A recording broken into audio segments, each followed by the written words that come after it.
Tonight, a special live edition of 2020. Please, over there. Come on. Work for me. America on edge. The ambush in Dallas. Don't shoot. Don't shoot. Tonight, a country reeling after a peaceful protest in Dallas turns into a deadly scene. Officers targeted and shot one by one. We got one officer down. One officer down. This was a well-planned, well-thought-out, evil tragedy. In a matter of minutes, 5 Dallas officers are dead, 9 others wounded, including bystanders. Who were the fallen? The sniper telling SWAT teams he was aiming for whites. Did he use his training from the military? Tonight, a national conversation about race, about police relations, about gun violence. Officers shaken. This evening in several cities told to head out in pairs. He's licensed to carry. On Wednesday, a white policeman killing a black man at a traffic stop. Sir, he was just getting his license and registration, sir. A day earlier, another killed outside a Baton Rouge convenience store. African-American parents telling their children how to react to the police. It could have been you. It could have been you or you or you.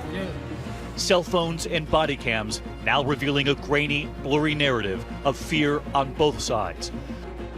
A special edition of 2020 begins now. And as we come on the air tonight, you are looking live at a makeshift memorial right here in downtown Dallas. Flowers and messages left on 2 police cars outside the police department here. As members of this community come out in support of the officers lost, we were at that tribute today. Met a grandmother who was at that peaceful protest last night, but who also felt it was important to bring her grandsons to see those patrol cars, to remember the officers who were fallen here in Dallas overnight.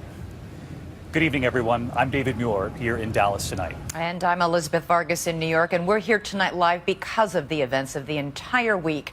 They have us all searching for answers. 2 black men killed during what should have been routine encounters with police, and then chaos and bloodshed in one man's violent retribution for those deaths. All day long, David's been on the ground in Dallas, where developments have been fast-moving. David? And Elizabeth, here's something that helps to put this in perspective. So far this year, the number of fatal shootings by police officers has risen over this time last year. But in the same period, so has the number of officers killed in the line of duty. Theirs is a dangerous job. And fear and outrage really on both sides seems to be fueling an endless cycle in this country, with many now demanding change after a deliberate plot here in Dallas to kill police officers overnight, one by one. Flags and flowers for the fallen. Police cars covered in makeshift memorials. A city, sadly, in need of comfort. Deep in the broken heart of Texas tonight. A dark hour for Dallas. I'm not a threat. 'Cause I'm black. It all began at 7 o'clock last night. A large demonstration gathering in Belo Garden, a park in downtown Dallas. No justice. No peace. No justice. No peace. Demanding change after police killed black men in Louisiana and Minnesota this week. For nearly 2 hours, everything running smoothly. Dallas police post photos and video on social media, handshakes and smiles with the protesters. The crowd estimated at 800, with 100 officers watching over. And then, just as darkness falls, you can see the moment when one protester realizes something had gone terribly wrong. And the peaceful march turns into a panicky scramble for safety. The first crack of gunfire. Some thought it was fireworks left over from the 4th of July earlier this week. Please, over there. Come on. It wasn't. Police radio broadcasting out the chilling warning.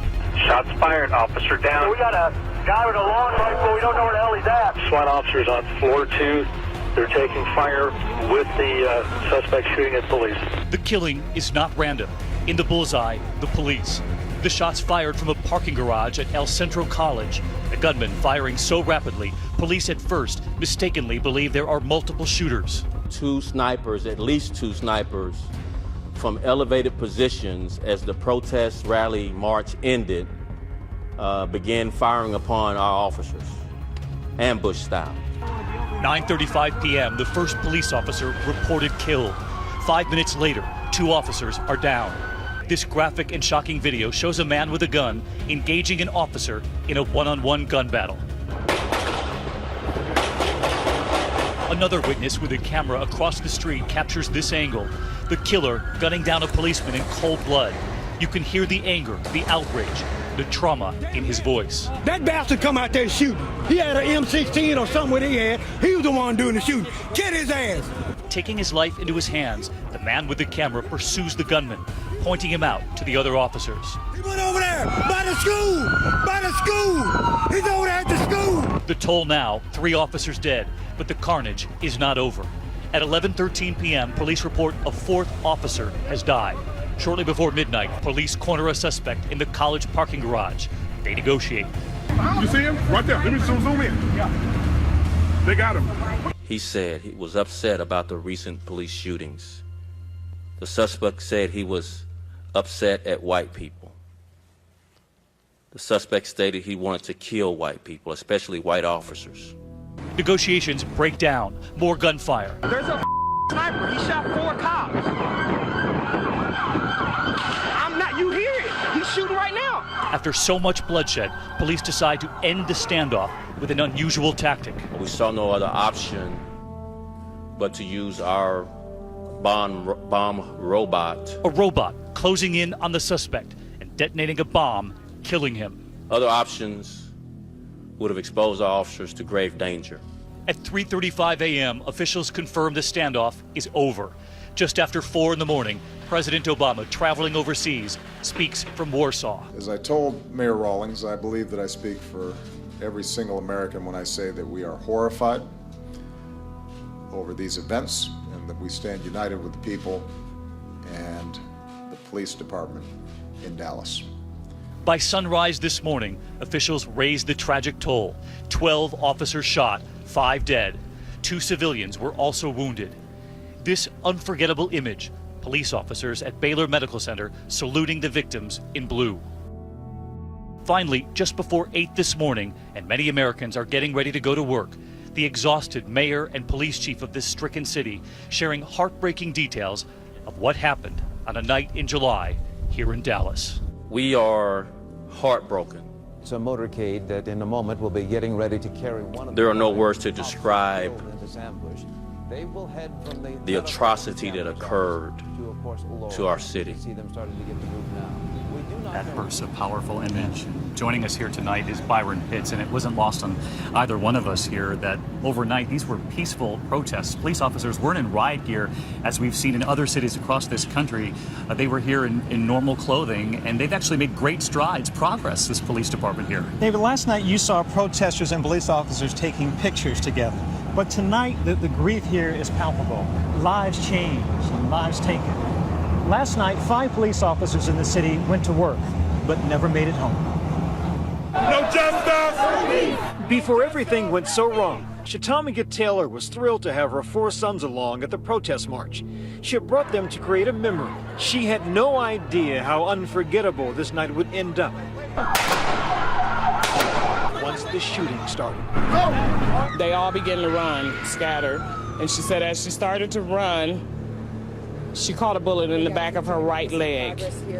She immediately jumped on top of one of her boys, the 15-year-old. She jumped on top to cover him on the ground as she pushed him in between 2 cars and the curb. Her sister Teresa says Shatamika had laid there for 5 minutes not realizing she was shot and not knowing where the other 3 boys went as she sheltered her son with her body. He was just scared. He didn't say much. When we walked into the hospital, he just grabbed our necks and hugged us. He's covered in his mom's blood. The family was reunited at the hospital, thankful the boys were okay, and Shatamika wasn't much worse.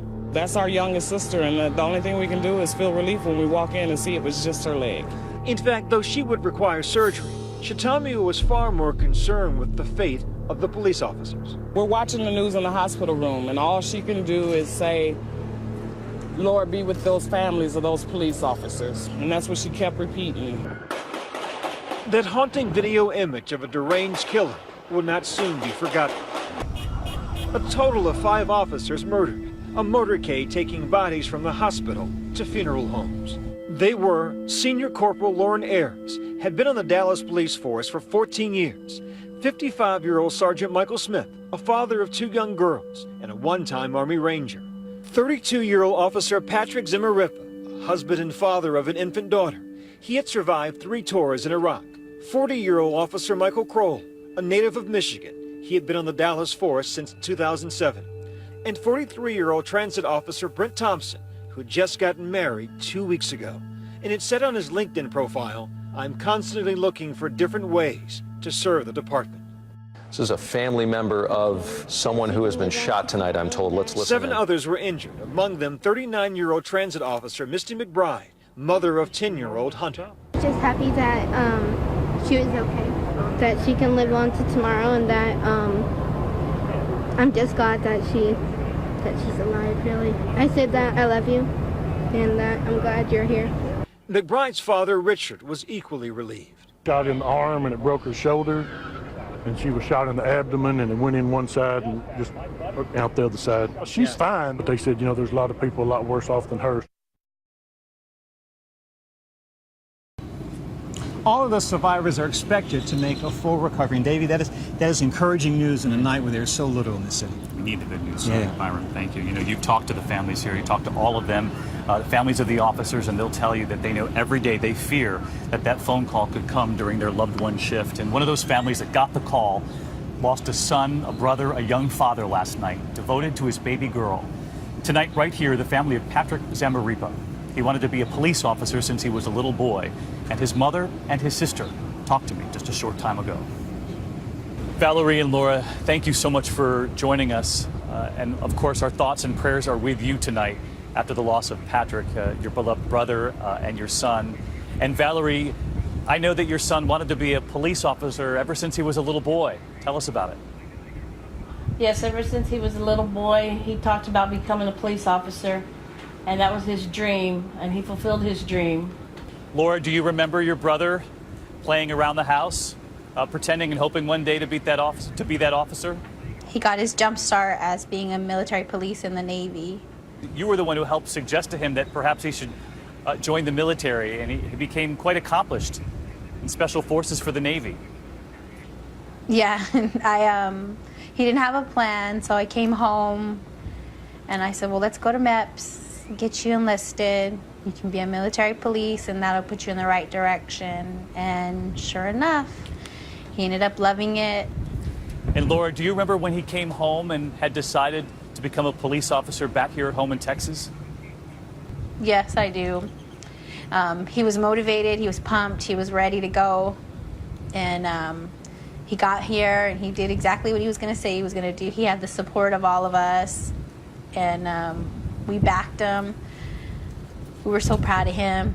I know that he often thought about his own children. They were his pride and joy, his stepson and his little girl. And I read that he said when she arrived, "Daddy's got your back, my new reason for life." How is Lincoln doing, and are you all thinking about her tonight? Oh yes, most definitely. She's on our mind and in our prayers. She's with her mother somewhere else right now, and how come they not be in our thoughts and prayers? And I just don't know how she's gonna be looking for him and not see him anymore. She loves him. She loves her dad very much. Yes, she does, and she looks just like him. I heard as a father he was very much involved, often carrying his gear in one arm and the diaper bag in the other. That was a for sure all the time. When he would be getting ready to go to work, if he didn't have a sitter, he would call me and say, "Mom, I got to drop off Lincoln."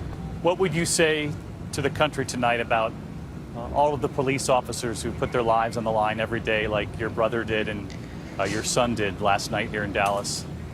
To just be safe. Rely on your partners. Be safe. Support each other. What do you hope to carry on for him in the eyes of his little girl that he loves so much? I'm not going to be able to do that on my own. I need support from my mom and my dad and my other brother. That way she can know who her father was later when she grows up. Well, Laura, you have that support of your family right there in Fort Worth, I know, and the entire extended community here in Dallas. Our thoughts and prayers are with you, and we're thinking about Patrick tonight as well. Thank you both so much. Thank you. Our thanks to Laura and to Valerie tonight. And of course, we're thinking about Patrick and all of those officers who were lost, Elizabeth. And as you heard from them right there, they're counting on their extended family and this entire community to really help raise that little girl. Very, very tough to hear from those families, David. Thanks. And we have so much more ahead tonight. More about that sniper, what he wanted, and the controversial action police used to take him down, and what has become the new normal for black families in America, having to talk to their sons on how to behave when stopped by a policeman. They call it the talk. And as we go to our break, video just now of thousands marching in downtown Atlanta, coming face to face with the police as the Georgia NAACP calls for a weekend of reflection and peaceful protest. We'll be right back.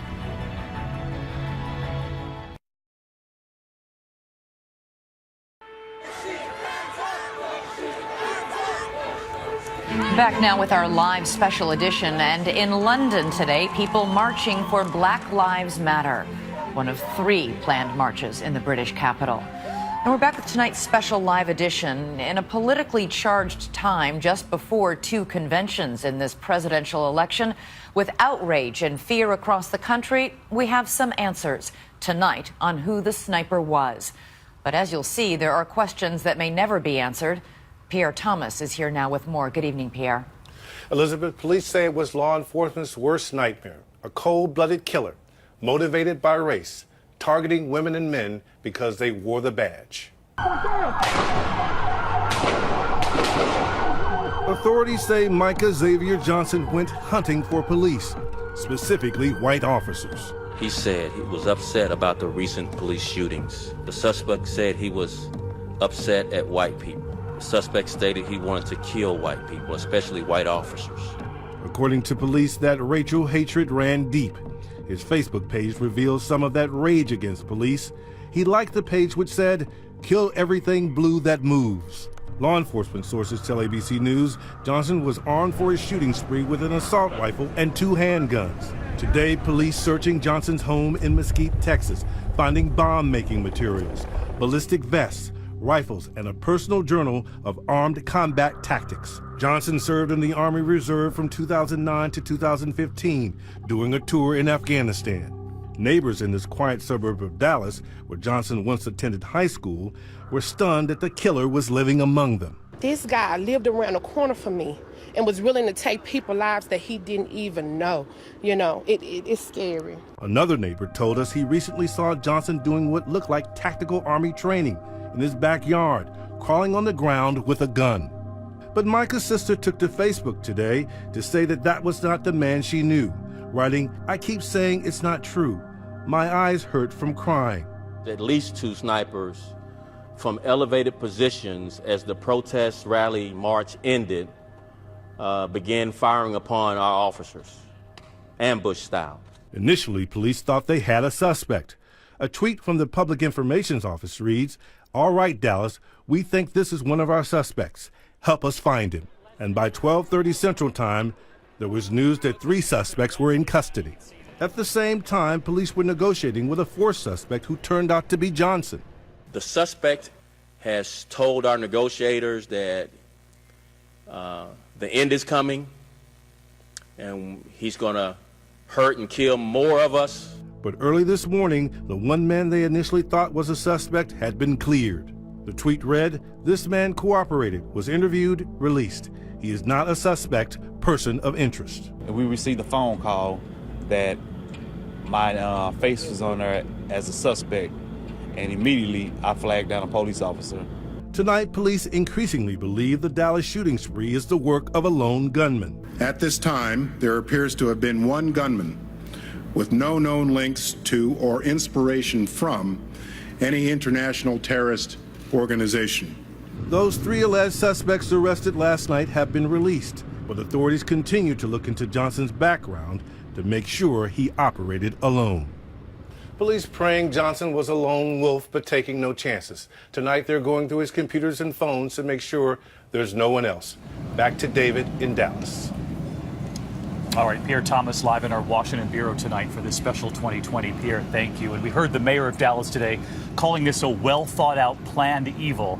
So we want to bring in Martha Raddatz tonight because for the first time ever, the police, the SWAT team, in trying to communicate with this suspect, when communications broke down, they brought in a robot. And you have talked about these robots overseas, but what many people didn't realize was that in the major departments across this country, they have these robots. They do. In every large police department across the country and in many of the smaller ones. We've both seen them. They send those robots in for surveillance, for bomb disposal, and they'll put explosives on the arm of that robot, which is about the size of a lawnmower, a little bigger than the lawnmower. The explosives can be placed down if they fear a bomb is there, and they detonate the bomb before the bomb detonates itself. They put the explosives into the arm of the robot, but rarely, if ever, have we seen them actually use it when there's a suspect there to take out the suspect. We have never seen police departments, U.S. police departments, use this method, that they actually went in, they feel threatened enough that they wanted to send that robot in. All right, Martha Raddatz with us again tonight. Martha, thank you. And you know, the marchers in Dallas were reacting to recent events. 2 black men shot by 2 different police departments this week, one in Baton Rouge and one in Minnesota. And Elizabeth, this was all because of what began earlier in the week. That's right. On Wednesday, it was at a traffic stop. We were told in that live Facebook post it was all because of a broken taillight. And while traffic stops sound so routine to civilians, they are the single greatest cause of officer deaths across the country. There are 2 very different and dangerous realities faced by black drivers and the police. Here's Ryan Smith. I told him not to reach for it. I told him to get his hand out. A shocking, fatal encounter with police during a traffic stop outside St. Paul, Minnesota. Hey, boss. Another in Baton Rouge, Louisiana. Just 2 high-profile, apparently unjustified shootings of black men that have left many African Americans frightened, fearful of those who are sworn to serve and protect. It's like it's open season for African American men. And traffic stops also claiming the lives of more police officers than any other police shootings. The belief that black Americans are at greater risk from police isn't just perception, it's reality. That's according to a study released just today that showed African Americans are far more likely than other groups to be victims of use of force by police. It's not even a question of whether or not I think that they're treated, African Americans treated differently. All of the data say that they are treated differently. That's a fact, right? That's not even an arguable point. Thoughts that were echoed by this Cleveland police officer when she posted on Facebook. Well, you got a God complex. You're afraid of people that don't look like you. On the other side of the equation, police officers around the country who have to patrol communities where they may be looked on with suspicion and hostility. A situation can turn from good to bad in a second. So you always have to look out for that.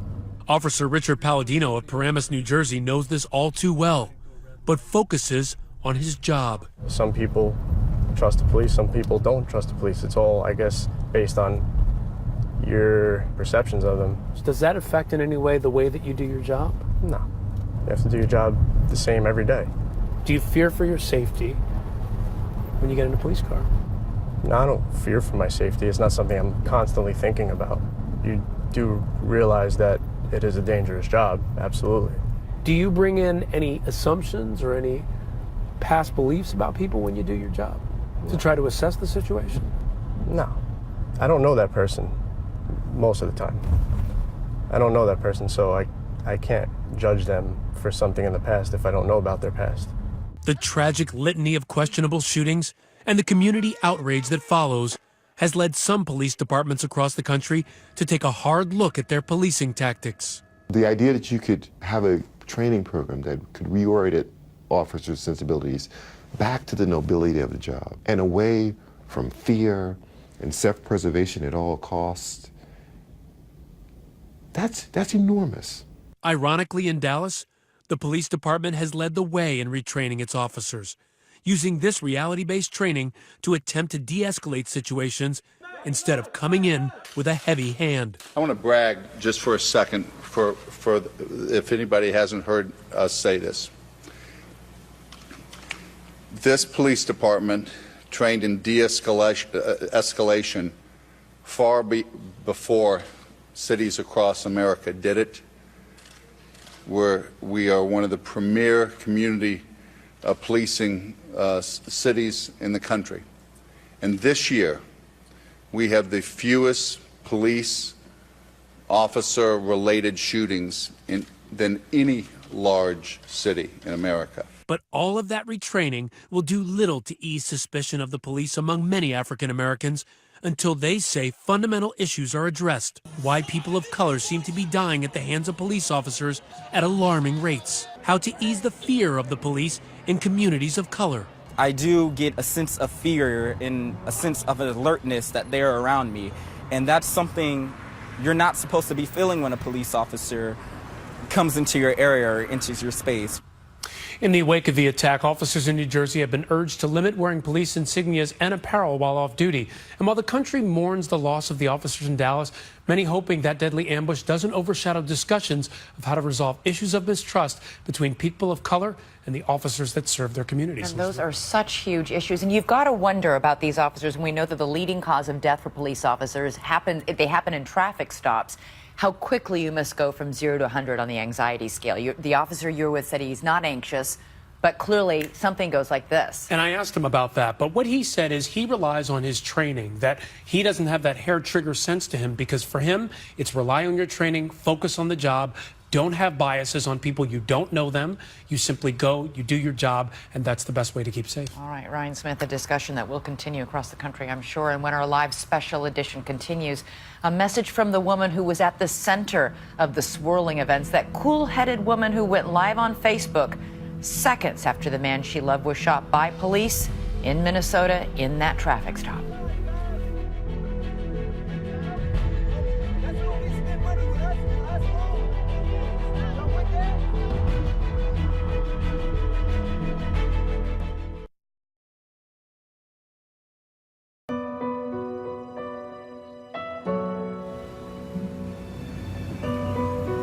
We're back now with our live special edition of 2020 Ambush in Dallas. And as night is falling here in downtown Dallas on that impromptu memorial right there in front of the police headquarters, you can see there are 2 patrol cars there.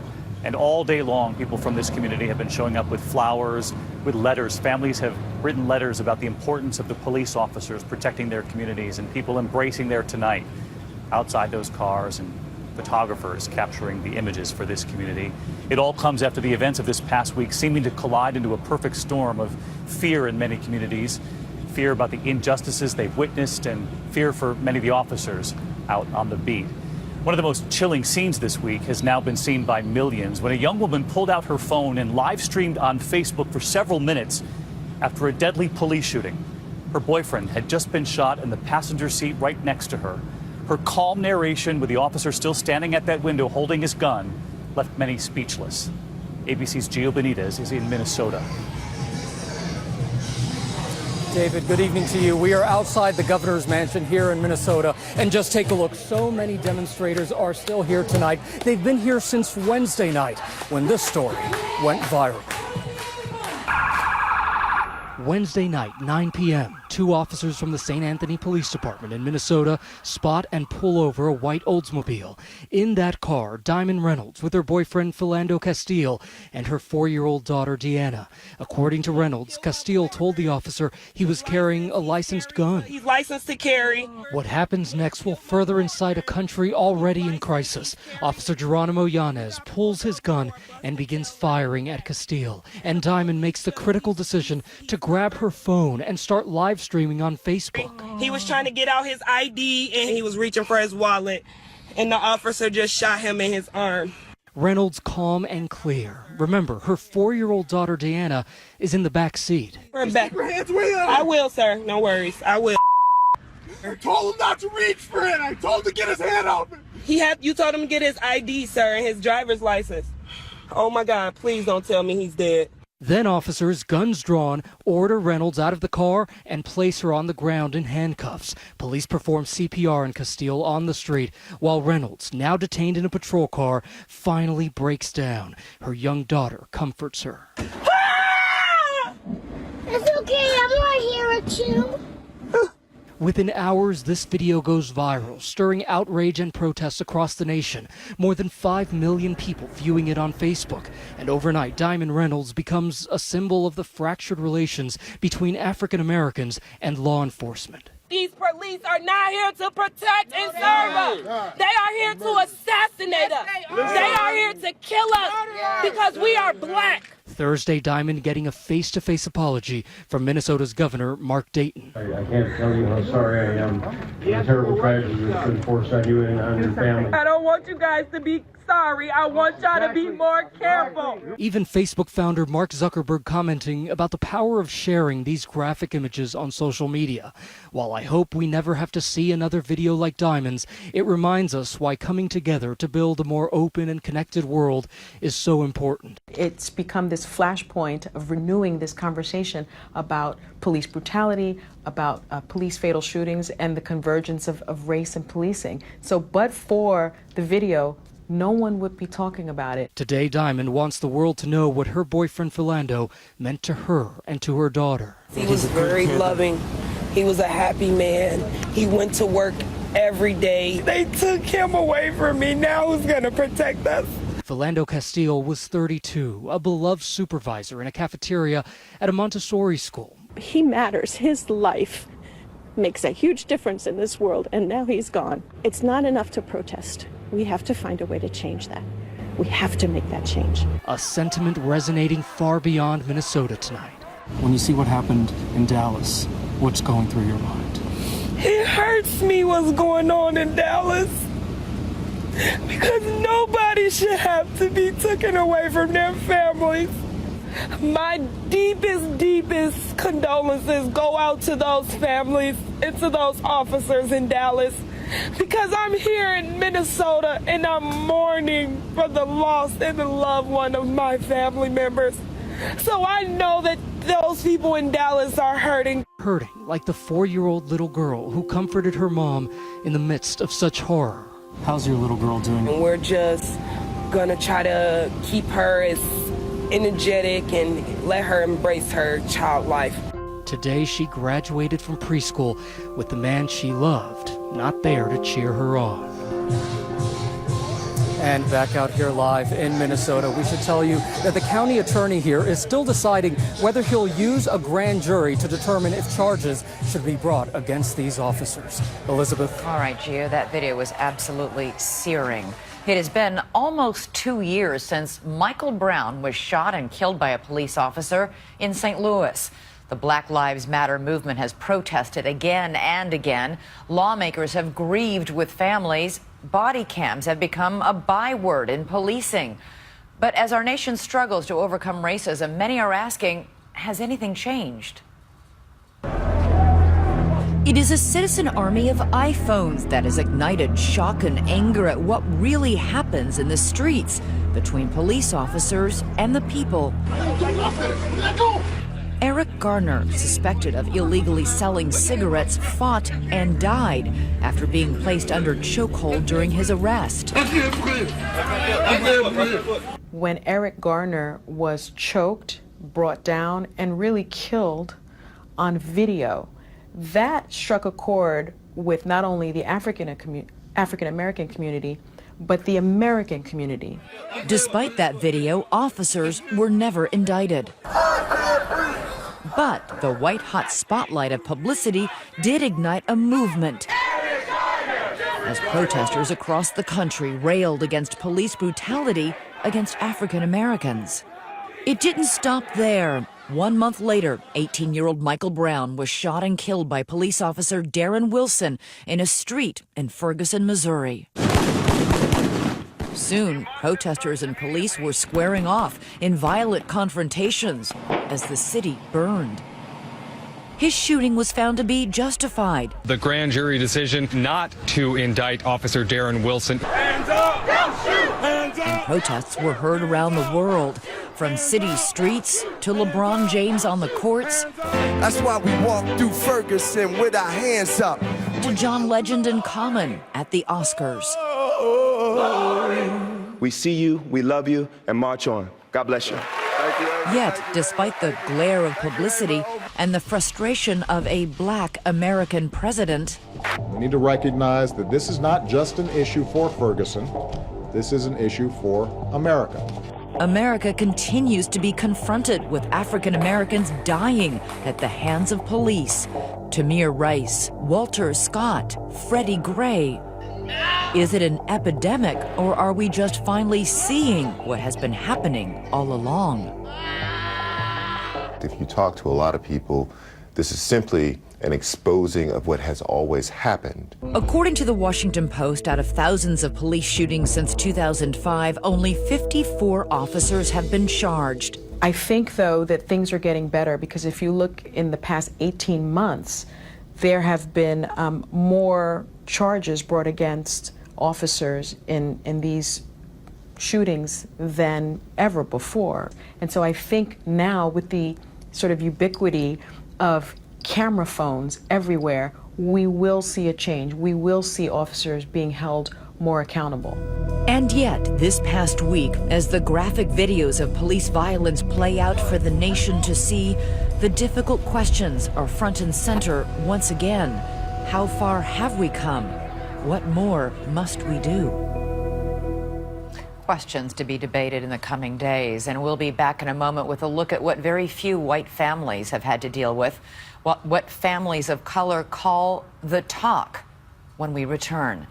And you're looking at flags flying across the country, half-mast, in honor of all the victims this week.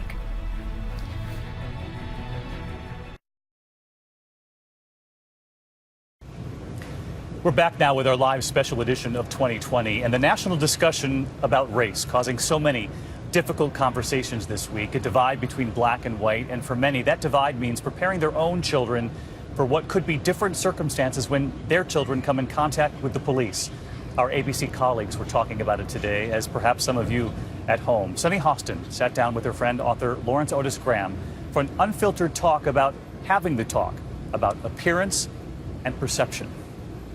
Let's talk about the uniform. I didn't know until Trayvon Martin got shot that the hoodie was something that children, black children, shouldn't wear. And I remember when my son was about 9, I felt that he needed a uniform so that he didn't appear to be threatening. So he always has khakis on, a polo shirt. So you spoke to ABC a few years ago about this uniform that we both have our children wearing. It's no hoodies, it's no dark clothes. My boys know that they've got to be khaki pants. We don't do sweatshirts with words and names on them. This is really casual for them. They don't do the t-shirt thing. Has the uniform changed? The uniform has actually become a little more conservative. There's no sunglasses, hoodless sweatshirts. I haven't done the no sunglasses yet. But we've got it nailed down. I mean, it's topsider shoes, the boat shoes. Now, all of this seems outrageous and ridiculous, but this is the cultural shorthand that strangers need to be able to see to say, okay, this kid is safe. We have a whole list of rules that my kids first resisted, but now very much understand. Parents of all races should probably have this discussion with their children, how to survive a police encounter. But the bottom line is the stats don't lie, right? I mean, if you look at the stats, black children, young African-American men, are more likely to be killed by police officers than their white counterparts. I would love to have raised my children telling them it's a colorblind society, but that's a fairy tale, because ultimately they are going to get profiled, and it's out of their control. Now, what about this notion that, when you have the conversation with your children about race and policing, that you are having a biased conversation and you're racist and you're part of the problem for making your children distrust police? Right. In our family, our view is, and I'm saying this as someone who's chair of the county police in my local police, and I know how hard they work and I know how dangerous their job is. And most of them are wearing that uniform because they want to help people. Absolutely. And because they're just good cops. And they are not looking at race, they're not looking at gender, not looking at ethnicity, but for those rogue cops that are, I say better not to have any interaction with them than to have even a neutral interaction. Socioeconomics don't seem to matter when it comes to race and policing. It's more about bias. Exactly. You cannot buy your way out of in any way. And although I know that I have this armor for my kids, these different clothing, but you really can't buy your way out of the possibility of being mistaken as a criminal when you're a child or a young person of color. It's an eye-opening discussion, and I want to bring back in Nightline anchor Byron Pitts, because you and I were talking about this earlier. It's a very real thing. You've got 6 kids. Yeah. Your baby's 23. Yeah. But you've had this talk multiple times through the years. It's the conversation my mama and uncles